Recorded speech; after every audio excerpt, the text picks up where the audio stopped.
Grupo Promomedios Radio es una de las empresas que creyó fielmente en el talento artístico de don Vicente Fernández. Pepe, me está platicando que tienes muchas ganas de saludarme, pero que no te animas. Esta es su casa, primeramente, y la amistad no, cuando se es amigo, no tiene por qué perderse nunca. José Pérez y toda la familia Promomedios envían su más sentido pésame a la familia Fernández Abarca.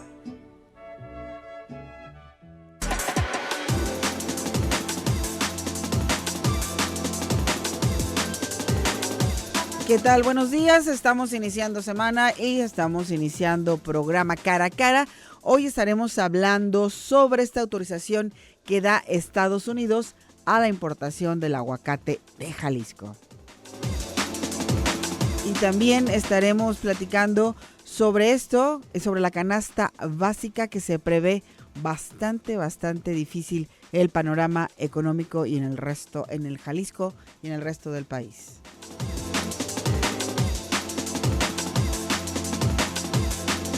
Iniciamos.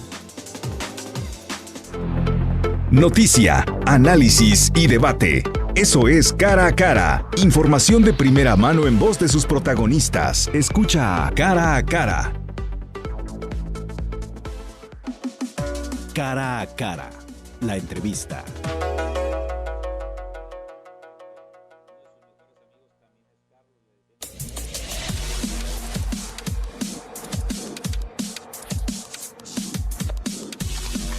Y bueno, así es como estamos arrancando este lunes, un fin de semana bastante movido. Pues aquí estuvimos nosotros transmitiendo ayer desde muy temprano, tras la noticia del fallecimiento del cantante y actor El Charro de Huentitán, Vicente Fernández. También le estuvimos dando seguimiento a este partido que después de 70 años, el Atlas, ¿te vas al Atlas? ¿No? Nuestro invitado no le va al Atlas. ¿Quién sí le va al Atlas? Llámenos, comuníquense con nosotros. Feliz. ¿Tú le vas al Atlas? ¿Estás feliz del festejo? ¿Cuál es tu nombre?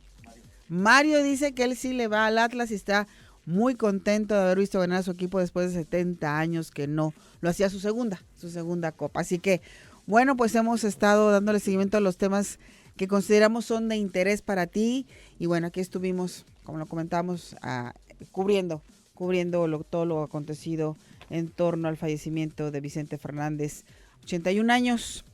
Él, pues después de 4 meses de haber estado hospitalizado, bueno, pues perdió la batalla, pero bueno, nos deja un gran legado artístico, como diría nuestro compañero Eric Saldaña.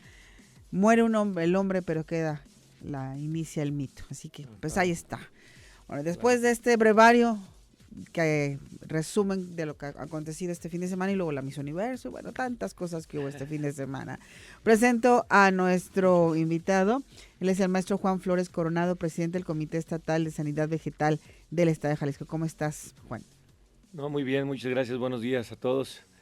Gusto saludarte y pues sí, como tú dices, un fin de semana ahí con lleno de contrastes, ¿no? Por un lado la tristeza de perder por ahí a don Vicente Fernández, solamente pues en físico, en vida, ¿no? Porque pues nunca se va a perder ahí un legado que ya dejó, y por otro lado la alegría de muchos seguidores de esta afición tan ferviente que tiene el Atlas, y pues qué bueno, ¿no? Felicidades por todos ellos.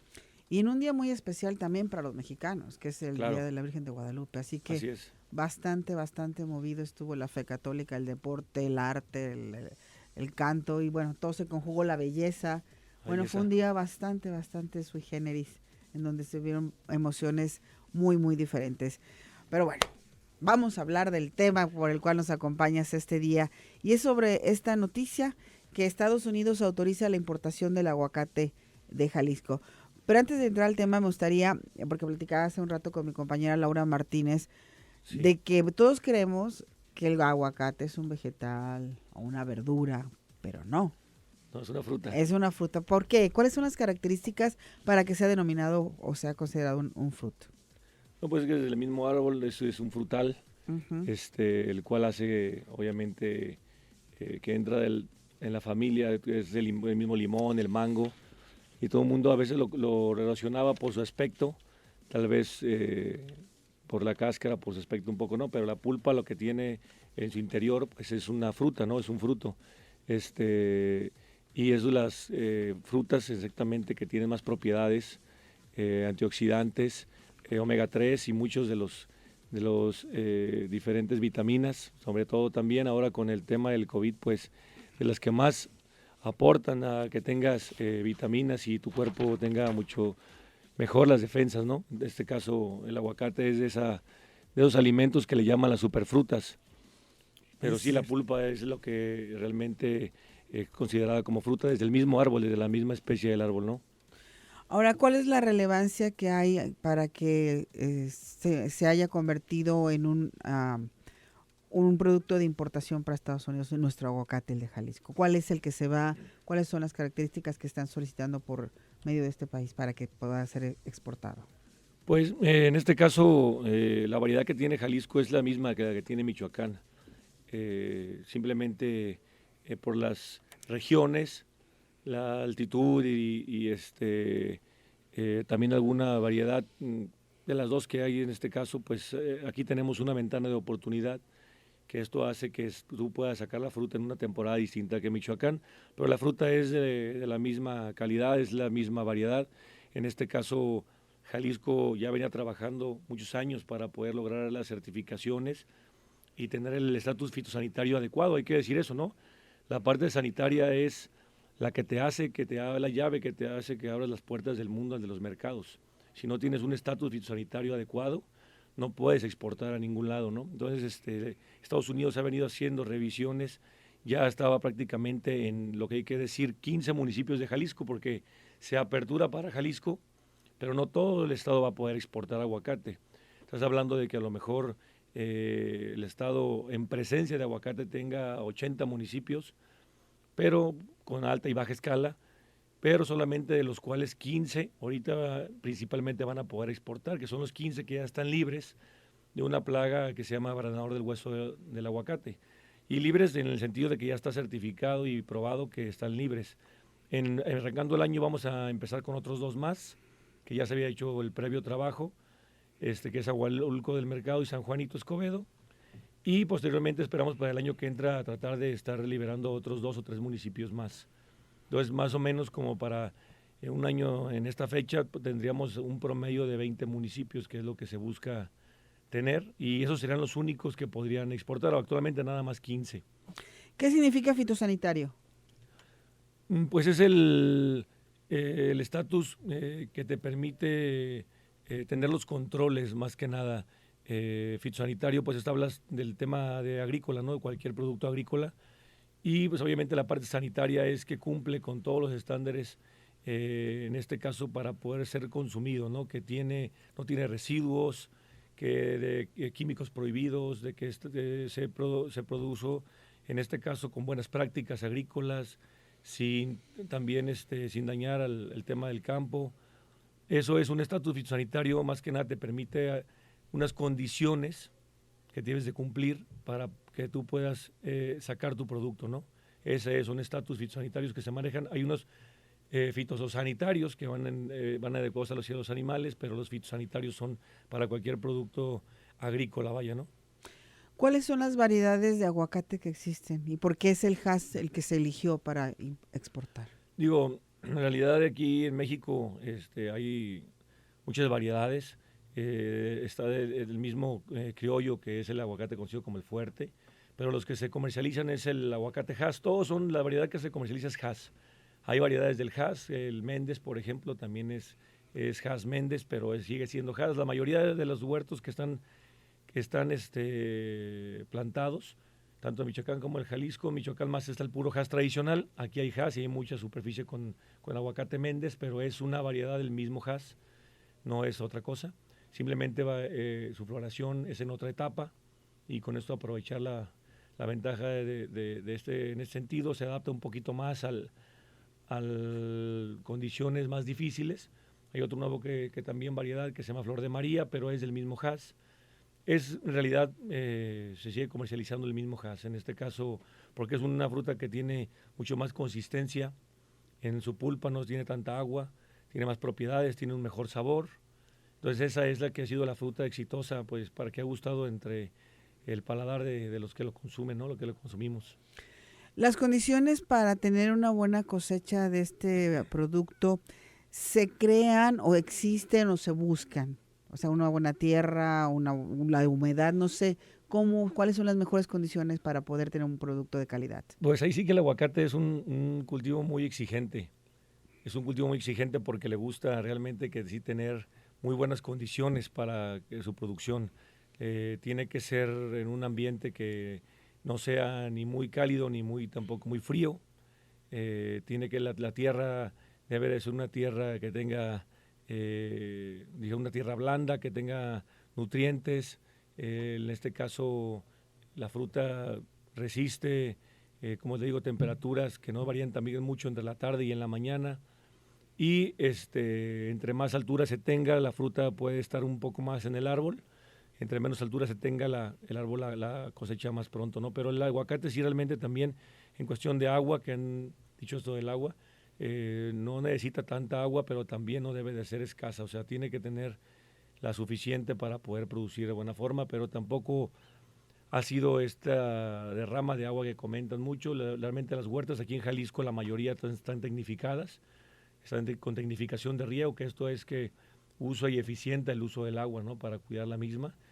Se hacen reservorios también para captar agua de la misma lluvia y agua que puedas tener tú en algunos arroyos, en algunos presas, etcétera, ¿no?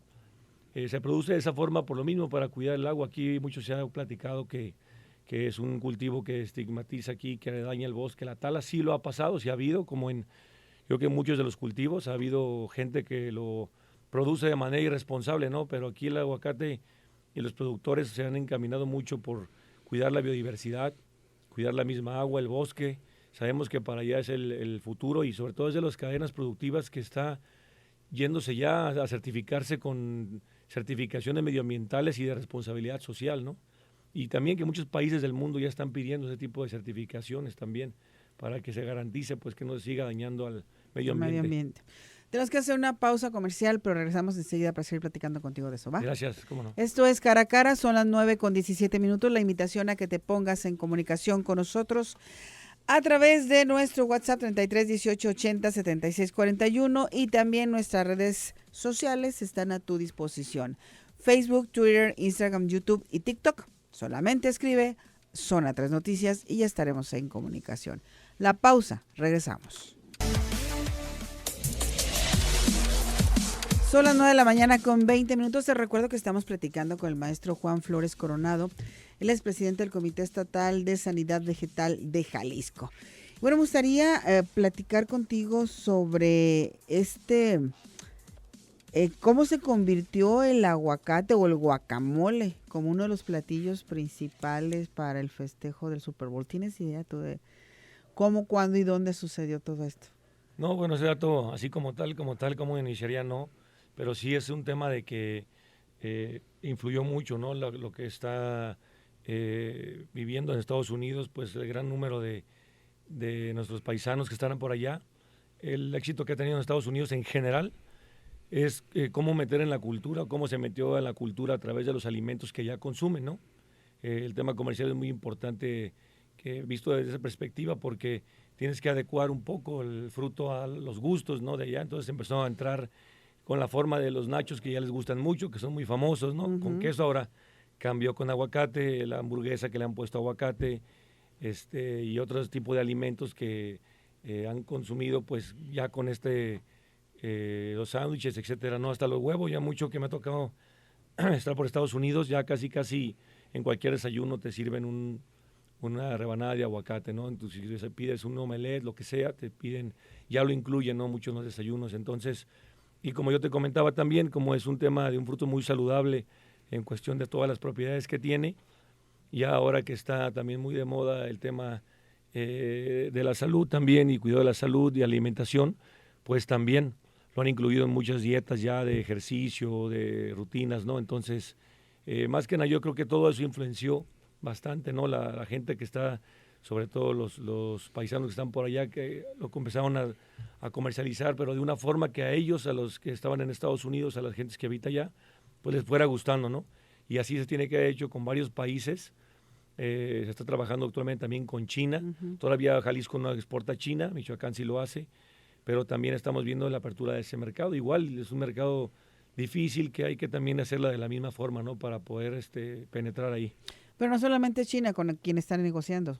Hay otros países con los que No, están. digo, Jalisco exporta más de 23 países del mundo, 29 países del mundo me parece. Los principales consumidores es Canadá, Japón, la Unión Europea, España, y también ya están comercializando productores aquí de Jalisco a Emiratos Árabes.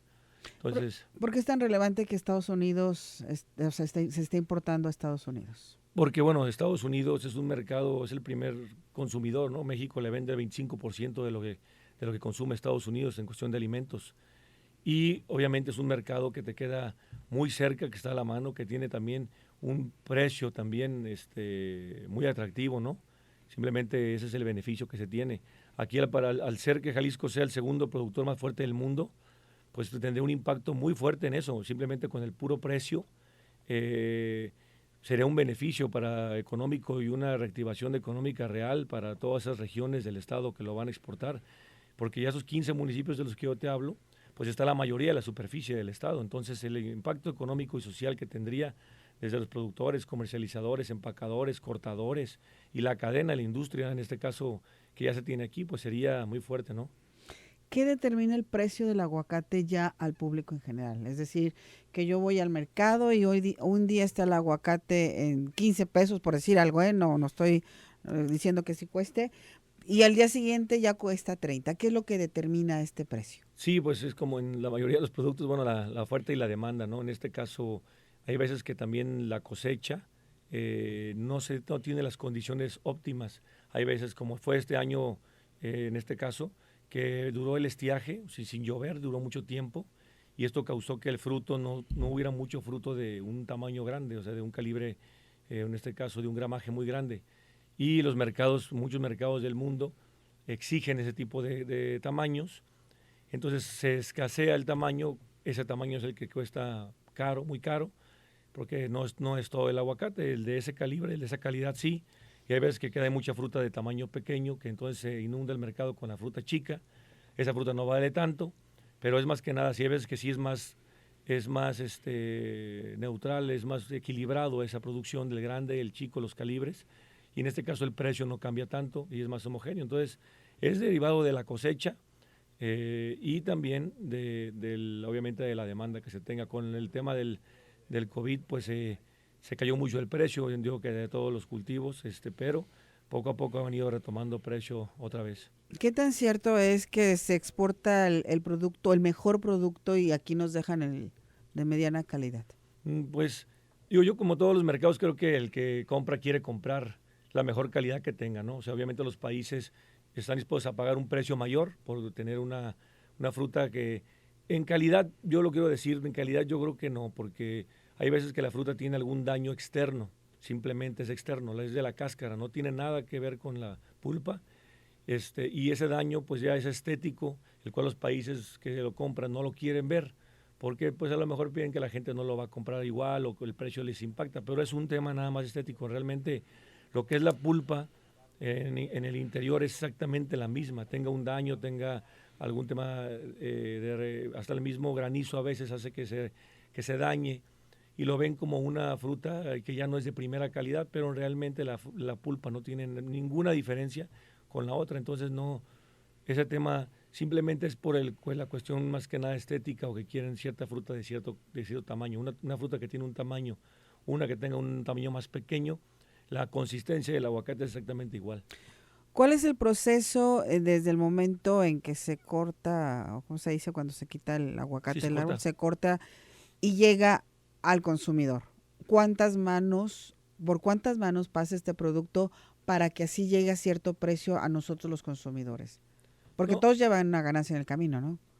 Bueno, en este caso hay muchos, desgraciadamente, intermediarios en el tema del campo, como en todos, pero lo que originalmente, o como debe de ser, es nada más que el fruto se corte en el huerto, se transporta al empaque, de donde va a ser o a la bodega donde va a ser comercializado, si es aquí nacional, o el empaque donde va a ser debidamente procesado, empacado, y exportado a su destino, y todo lleva una trazabilidad, un sistema de trazabilidad, desde dónde sale, el huerto tiene que estar registrado, de dónde sale, se embarca, dónde llega, se empaca y a qué país se va a destinar, pero toda la trazabilidad tiene que estar para saber con cualquier cosa con ese embarque qué le pasó, si tiene algún residuo prohibido, de algún agroquímico o alguna otra circunstancia, incluso cualquier plaga o enfermedad que se pueda detectar. Se hace una muestra y un análisis desde la misma huerta, se vuelve a analizar en el empaque y en el destino final también el país destino lo vuelve a analizar. Entonces sí ha pasado casos que han venido con los análisis distintos, que aquí no tiene nada y llegando al destino tiene alguna cosa. Bueno, ya se ve con el productor directamente qué es lo que está haciendo, ¿no? Aquí nos dice Vladimir: buenos días, zona 3, el aguacate es fruto porque contiene la semilla. Los frutos están diseñados para contener la semilla. En ese contexto también el jitomate y el tomate son frutos, aunque los llamamos verduras. Hay frutos que por alguna mutación no albergan semilla, como es el caso del limón, la uva, etcétera. Y en este caso, del fruto sin semilla, la planta se propaga por esquejes. ¿Qué es esquejes? Bueno, por esquejes, ¿no? Bueno, yo creo que será por la misma tallo, ¿no? En este caso, como también la fruta, el aguacate, hay que decirlo, ¿no? El hueso como tal sale de un patrón y se injerta ya del mismo haz. Muchas veces el patrón es un mismo criollo, que es la misma planta, pero le injertas la variedad y ya de ahí es donde se hace, de donde se puede producir la mayoría. Así las plantas así vienen con su patrón, que viene derivado del hueso, y le injertan la planta para que ya se pueda desarrollar la variedad Hass. Ya no produce el injerto, sino que ya no produce el patrón, sino la variedad que le injertas. Y lo último, porque ya el tiempo se nos termina, dice Ignacio, sobre la producción responsable con el medio ambiente del aguacate, ¿qué hay con los productores que están modificando el contexto natural de la sierra aledaña a Mazamitla, cambiando el bosque de pinos por cultivos de aguacate? No, pues definitivamente lo que yo te comentaba, existen productores que no, o gentes que no están haciéndolo de buena forma. El tema de donde se puede producir debe de ser agrícola, un terreno agrícola, una zona agrícola, en este caso tienen zonas forestales. En la zona forestal no se puede producir o no se debe de producir el aguacate. Ahí es un tema que también le compete de responsabilidad a los productores, pero también a la autoridad correspondiente señalar, en este caso, y sancionar, ¿no? Yo creo que se tiene perfectamente definido cuáles son las zonas agrícolas del Estado que se podrían producir y cuáles no. Y en este caso, pues yo creo que sí se tienen que aplicar por ahí las sanciones correspondientes, ¿no? También para que la gente no produzca de esta forma. Pero yo te digo que en la cadena en general que como industria del aguacate, realmente se está produciendo aquí en Jalisco de forma muy responsable. Y lo que se quiere encaminar esto es a precisamente darle certeza a que el fruto se está produciendo de buena calidad y que no está dañando el medio ambiente. Inclusive cada vez se busca más tecnología para poder producir gastando mucho menos recursos. Se busca también hacer buen uso y manejo de agroquímicos, ¿no? En este caso también hay que hacer muy, muy buen uso. Y nosotros también como Comité de Sanidad Vegetal lo estamos implementando mucho para combatir las plagas y enfermedades de los cultivos con controles biológicos, que son en este caso depredadores de la misma plaga naturales, que contrarresten y que no dañen el medio ambiente, al contrario, lo benefician, ¿no? Perfecto, pues seguiríamos platicando contigo porque es muy interesante este tema, pero pues el tiempo se nos termina. Ojalá y nos pueda volver a visitar. No, claro que sí, claro que sí. Para mí un placer y muchas gracias a ustedes por el espacio. No, al contrario. Maestro Juan Flores Coronado, presidente del Comité Estatal de Sanidad Vegetal de Jalisco, muchas gracias. Gracias a usted. Luego nos platica la anécdota de don Vicente y el caballo. Ah, no, sí. Sí, esa me tocó, la verdad que muy importante que él mismo me enseñara por ahí donde tenía sus lugares especiales, ¿no? Ahí en su rancho tiene un estudio de grabación, una cabañita que pues, se ve muy sencilla por fuera, pero ya es diferente por dentro. Y por ello tuve la oportunidad de convivir con él y por ahí un dato que se dio, pues ahí nos hizo ese presente, el cual pues apreciamos mucho. Un caballo. Sí, así es, y la verdad él tiene ahí su colección de caballos miniatura muy bonitos. Bueno, muchísimas gracias, Juan. Gracias. Hasta luego. Esto es Cara a Cara, son las 9 de la mañana con 32 minutos. Nos están reportando un accidente motociclista atropellado en la calle Rubén Darío entre Justicia y Angulo en la colonia Ladrón de Guevara. Regresamos a la pausa.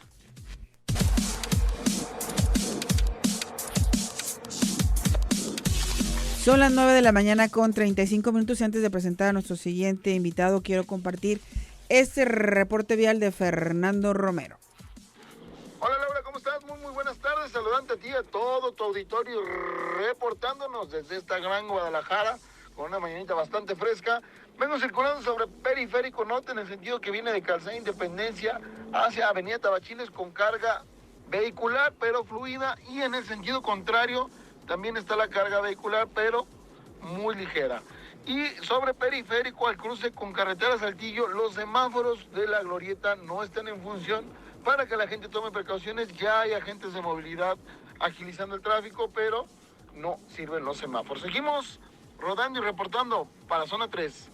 Y cara a cara, Fernando Romero. Muchas gracias, Fernando, por tus reportes. Y bueno, ya muy integrado al equipo de reporteros viales de Zona 3. Ahora sí, vamos a presentar a nuestro siguiente invitado, es el maestro Héctor Iván del Toro Ríos. Él es profesor del Departamento de Economía del CUSEA. ¿Cómo estás? Muy buenos días, muchas gracias por la invitación y un saludo a todos los radioescuchas. Pues muchísimas gracias por acompañarnos en este día para hablar de este tema. Que bueno, el fin de año trae sabores dulces y sabores amargos. Así es. Dulce porque estamos de festejo, porque festejamos la llegada del niño Jesús, los regalos, la reunión de la familia, etcétera, etcétera. Pero luego, el amargo despertar del siguiente año, ¿cómo viene en materia de precios? Sí, mire, la situación se torna un poco complicada, simplemente porque los procesos inflacionarios que estamos presentando al día de hoy, que son procesos inflacionarios que no teníamos desde hace más de 20 años, donde estamos teniendo niveles por arriba del 7%, trae pues un panorama muy desalentador para la población. ¿Qué es lo que determina todo esto? ¿Qué es lo que nos lleva a un incremento en precios, la inflación? Platícanos un poquito para poder entender, porque le preguntaba hace un momento al maestro Juan que estaba con nosotros hablando del aguacate, porque un día llego y el precio del jitomate está a 3 pesos, pero ¿por qué llega otro día está a 15? O sea, quisiéramos entender qué es lo que determina el precio, qué es la inflación, o sea, todo esto que nos afecta en nuestra economía.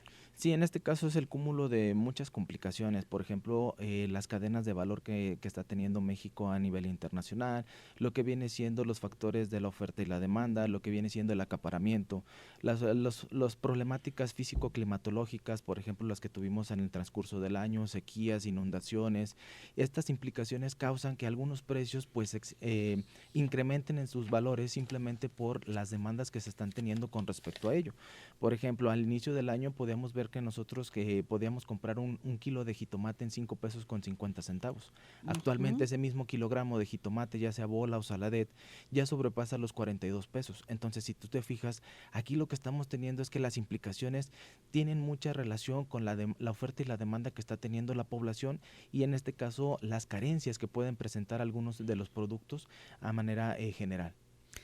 ¿No tenemos un fondo para prevenir este tipo de cosas o algo que soporte porque esto va a existir siempre?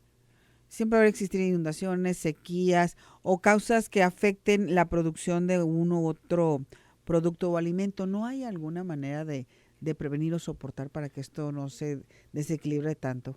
Sí se puede ejercer, pero es por medio de subsidios, pero muy complicado pues para tener, digamos, un fondo que ayude a todas y cada uno de los productos que se están ofertando en el mercado y que tengamos un precio base o un precio de referencia que pueda causar que ante este tipo de circunstancias no podamos tener esas oscilaciones tan fuertes que afectan el bolsillo de los consumidores.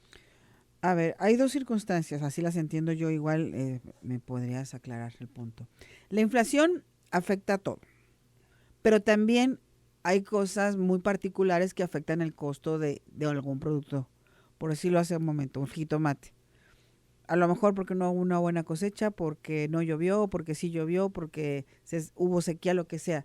Entonces, hay una afectación directa al producto, pero aparte hay una inflación que también puede afectar el precio del producto.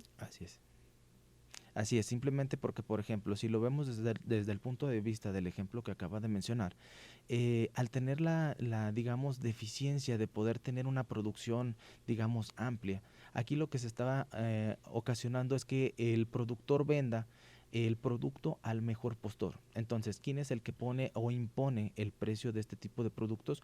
Pues aquel que tiene el producto. Entonces, en este caso, recordemos que la ley de la oferta y la demanda es un punto de equilibrio donde las personas están entablando un posicionamiento de cuánta cantidad de dinero tengo que ofertar o tengo que ofrecer por una determinada cantidad de productos. Entonces, así como usted lo menciona, pues sí, efectivamente la inflación es un fenómeno que prácticamente afecta a todos por igual. Sin embargo, aquellas personas que ganan los mínimos salariales son los que se ven más afectados.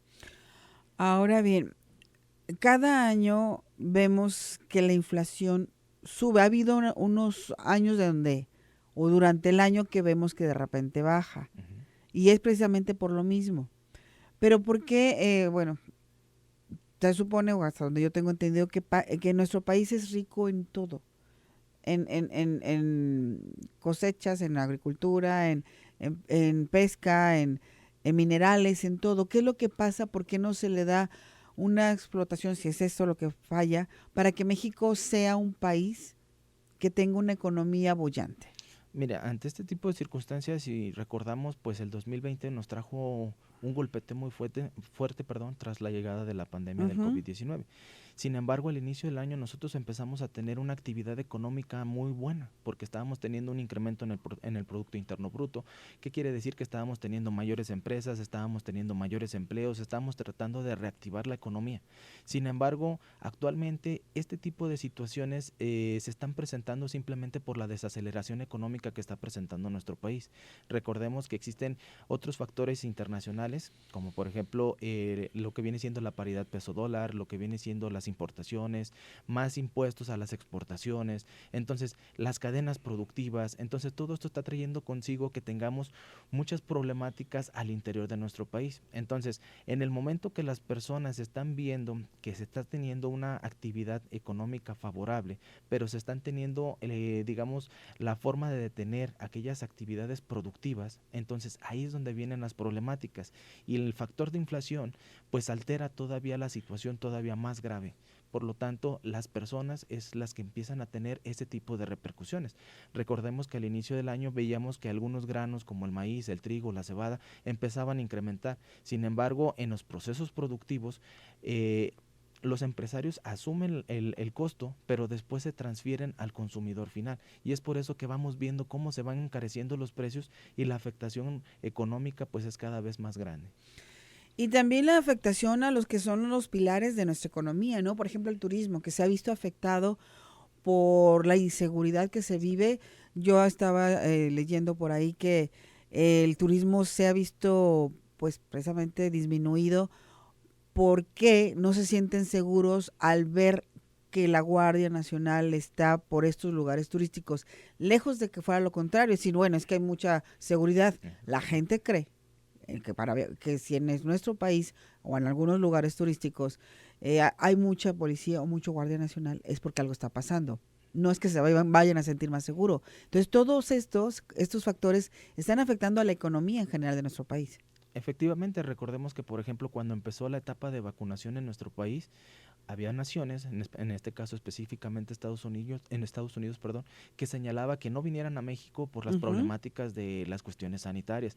Pero efectivamente, dado la situación de la presencia de la Guardia Nacional, como usted lo acaba de mencionar, pues es un factor de alerta para ellos y por lo tanto tratan de mencionarle a la población que vengan bajo sus propios riesgos. Entonces, ante este tipo de circunstancias podemos ver que la situación pues se torna un poco difícil para el sector turismo. Recordemos que uno de los sectores más golpeados dentro de lo que fue término del 2020 inicios de 2021, pues fue el sector servicios, el sector turístico. Entonces, todos estos tipos de problemáticas, pues recordemos que es una forma, digamos, funcional de que no entre dinero a nuestro país y pues no tengamos esa derrama económica que permita que la población tenga recursos para poder seguir comprando bienes y servicios.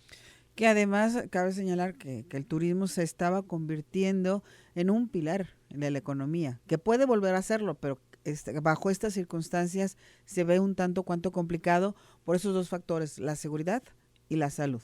Efectivamente, entonces recordemos que pues este tipo de sectores es una forma funcional de que tengamos esa digamos introducción de dinero, pero recordemos que también existen muchos otros sectores, por ejemplo el agrícola, que también se ve muy afectado por las situaciones que comentaba, situaciones físico-climatológicas que pueden afectar los productos que se estén procesando y que esto también tenga una forma, digamos, de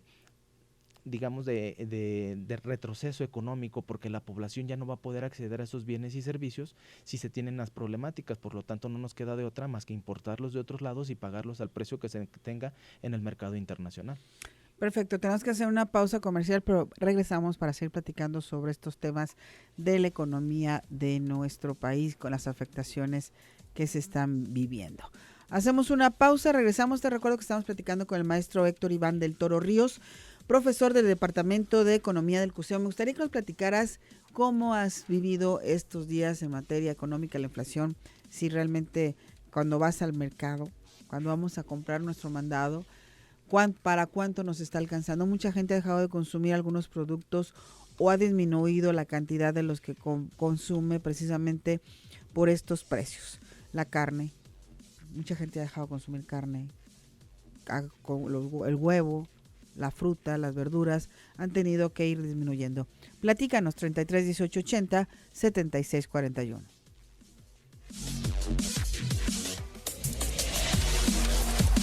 Son las 9 de la mañana con 50 minutos. Platicamos con el maestro Héctor Iván del Toro Ríos. Él es profesor del Departamento de Economía del CUSEA. Y bueno, la canasta básica, ¿cómo se ha visto afectada y cómo va a ser el próximo año? ¿Con qué precios nos iremos a encontrar o con qué porcentaje de incrementos? Sí, miren, desde el inicio del año nosotros llevamos a cabo un análisis de la canasta básica, donde contemplamos 121 productos que están regidos por 24 subcategorías y que estas prácticamente tienen la función de ver una actividad natural que tenemos todos en el hogar. Sin embargo, de enero a la fecha, los 121 productos han presentado incrementos inflacionarios. Entonces, ¿qué quiere decir? Que nos cuestan más caro adquirirlos. Ante la situación que nos encontramos en este momento de la inflación tan alta, que representa un número por arriba del 7%, quiere decir que la población ya no puede acceder al total de sus salarios mínimos. Si recordamos que el salario mínimo son 4,271 pesos, la población nada más puede acceder a 98.6% de lo que viene siendo su salario. Entonces, ¿qué quiere decir? Que ya tenemos aproximadamente alrededor de 300 pesos en cuestiones de pérdida. Ante este tipo de circunstancias, tener esta pérdida por las cuestiones inflacionarias que denominamos en materia económica pérdida del poder adquisitivo o la pérdida del poder de compra, y enfrentarnos a precios que están muy elevados, por ejemplo lo que hablábamos ahorita, el huevo que se encuentra por arriba de 38 pesos, el aguacate que ya supera los 60 pesos, el jitomate que está por arriba de 42 pesos, la cebolla de igual manera 38 pesos. Entonces estamos viendo una situación muy complicada. Al inicio del año nosotros podíamos comprar un kilogramo de peinecillo en alrededor de 138 pesos.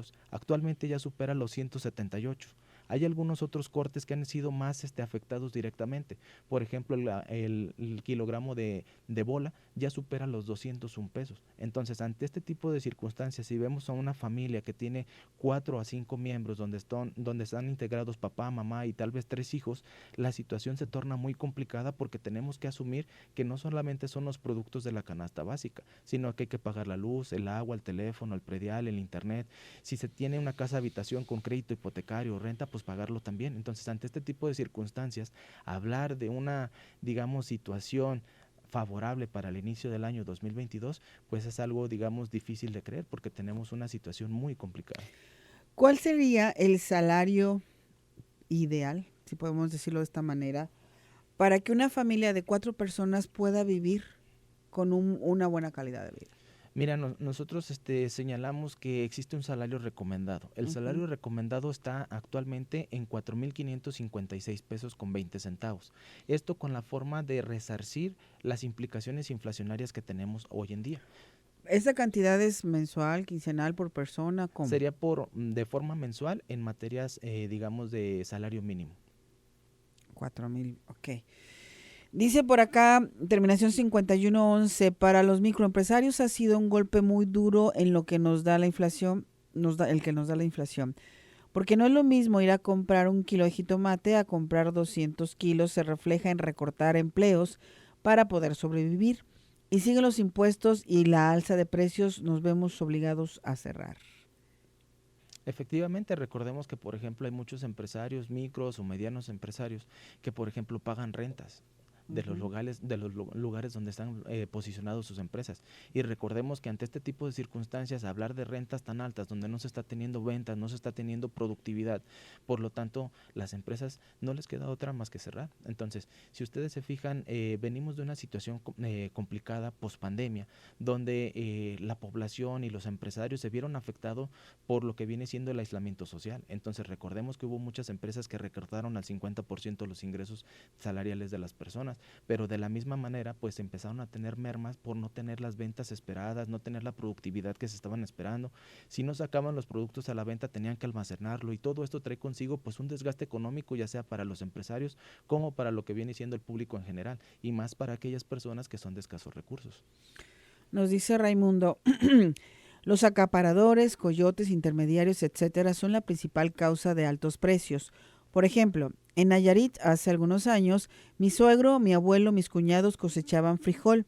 Llegaba el intermediario y compraba el frijol en 12 pesos por kilogramo. Pero en la ciudad como Guadalajara el precio es de 40 pesos por kilogramo. En este sexenio ya hay precio de garantía por parte del gobierno federal y el intermediario. ¿Esto qué significa? Por ejemplo, aquí tenemos, digamos, un factor donde el agricultor o productor agrario básicamente tiene una limitante muy fuerte. ¿Cuál es esa limitante? Recordemos que están trabajando con productos perecederos, y al existir la dificultad de poderlo hacer inmerso el producto dentro del mercado, el factor de intermediarismo es el que complica la situación, porque el que realmente está ganando es el intermediario. ¿Por qué? Porque el productor lo único que le interesa es llevar a cabo su producto. Vamos a hablar del mismo ejemplo que teníamos. Vamos a suponer que tenemos una tonelada de jitomates que sacamos el día de hoy de las parcelas. Sin embargo, yo estoy aquí teniendo la problemática de que quiero que mi producto se venda. Y sin embargo, si yo veo que la población no tiene la capacidad económica para poderlo comprar en su totalidad, porque me compran por kilos, entonces yo tengo la dificultad de poderlo hacer que rápidamente se adapte en el mercado. Entonces, ante este tipo de circunstancias llegan los intermediarios y compran al precio que ellos imponen y no al precio que se encuentra en la situación de mercado. Por lo tanto, ya estamos ahí golpeteando el bolsillo de los productores. ¿Qué es lo que pasó en otro terreno ahora con el partido del Atlas? El estadio, bueno, el equipo lo saca a un precio, pero llegan los revendedores, lo compran y luego ya lo venden más caro. Efectivamente, entonces ante este tipo de circunstancias, ¿quién es el que tiene la problemática al final? Que en este caso es el consumidor final que está recibiendo esa elevación de precios por el traslado o digamos la transición de pasar de mano en mano un mismo producto. Ahí es donde se empiezan a aplicar las implicaciones inflacionarias y estamos pagando más dinero del que se debería de pagar por aquellos mismos bienes y servicios. Usted ya lo comentó antes de ir al corte. ¿Qué es lo que pasa? La población, al verse afectada, lo que trata de hacer es buscar bienes sustitutos para seguir satisfaciendo sus necesidades. Pero sin embargo, todos y cada uno de los productos tienen la tendencia a crecimiento. Por lo tanto, ¿qué es lo que está pasando? Ya las personas tienen que dejar de consumir cierta clase de productos para poder, digamos, satisfacer sus necesidades, pero tratar de afrontar también lo que vienen siendo aquellas problemáticas que se tienen que realizar día con día en el hogar, que en este caso lo que hablábamos, aquellos servicios, el pago de renta, etcétera, etcétera, para poder vivir bien. Ahora, ¿qué se puede hacer? ¿Qué se podría hacer o cuál podría ser una opción para que esto no estuviera sucediendo de la manera que está pasando? Efectivamente, lo que se puede empezar a realizar por parte de todos y cada uno de los que nos están escuchando es fomentar el ahorro. Una de las digamos, limitantes que se tienen ante este tipo de circunstancias es de que comúnmente el mexicano, todo el salario que le llega, todo el dinero que se gasta.